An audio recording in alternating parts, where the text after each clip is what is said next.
స్కూళ్ళు తెరిచేటప్పటికే కిట్లన్నీ రెడీ చేస్తున్నాం. గత ప్రభుత్వానికంటే రూ. 60 తక్కువకే కిట్ రెడీ చేసాం. యూనిఫార్మ్‌లు, షూసు, పుస్తకాలు అన్నీ ఇస్తున్నాం. అదే సందర్భంలో ఈ జగన్ బొమ్మల్లాగా మేము బొమ్మలేమి ఏసుకోవట్లేదు. అట్లాగే మధ్యాహ్న భోజనం సన్న బియ్యంతో పెడుతున్నాం. అదే సందర్భంలో స్కూళ్ళకి సంబంధించి కరికులం మార్చుకొచ్చాం. సిస్టమేటిక్‌గా తీసుకొచ్చాం. అలాగే ఈవెన్ షైనింగ్ స్టార్స్ పేరుతో స్కూళ్ళల్లో బాగా చదివే పిల్లల్ని ప్రోత్సహిస్తున్నాం.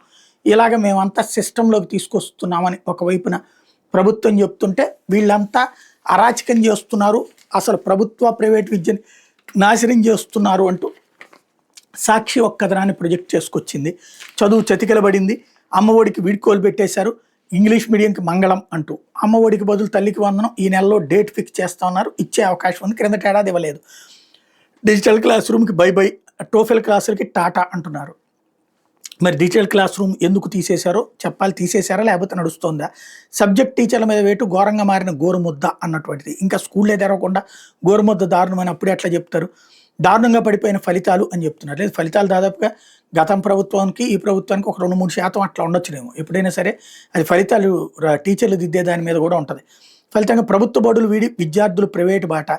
దీంతో పాటుగా ప్రైవేటు యాజమాన్యాలకు మేలు చేసేలా కూటమి నిర్ణయాలు. కార్పొరేట్ స్కూళ్ళలో 10-30% పెరిగిన ఫీజులు. దీని పుస్తకాలు, యూనిఫామ్ ఖర్చుల అదనం. రాష్ట్రంలో 13,000 ప్రైవేట్ స్కూళ్ళలో ఇదే పరిస్థితి. ప్రతి ఏడాది వాళ్ళు పెంచుతూనే ఉంటారు. మనకు కూడా తల్లిదండ్రులకు కూడా గవర్నమెంట్ స్కూళ్ళ కంటే ఎంత ఎక్కువ పెంచుతుంటే ఆ పెంచే స్కూళ్ళే గొప్పవనేటటువంటి ఫీలింగ్లో ఉన్నారు. కాబట్టి దాంట్లో ప్రభుత్వం ఏం చేస్తుంది? ఒకవేళ ఫీజులు రిస్ట్రిక్ట్ చేశాడు జగన్.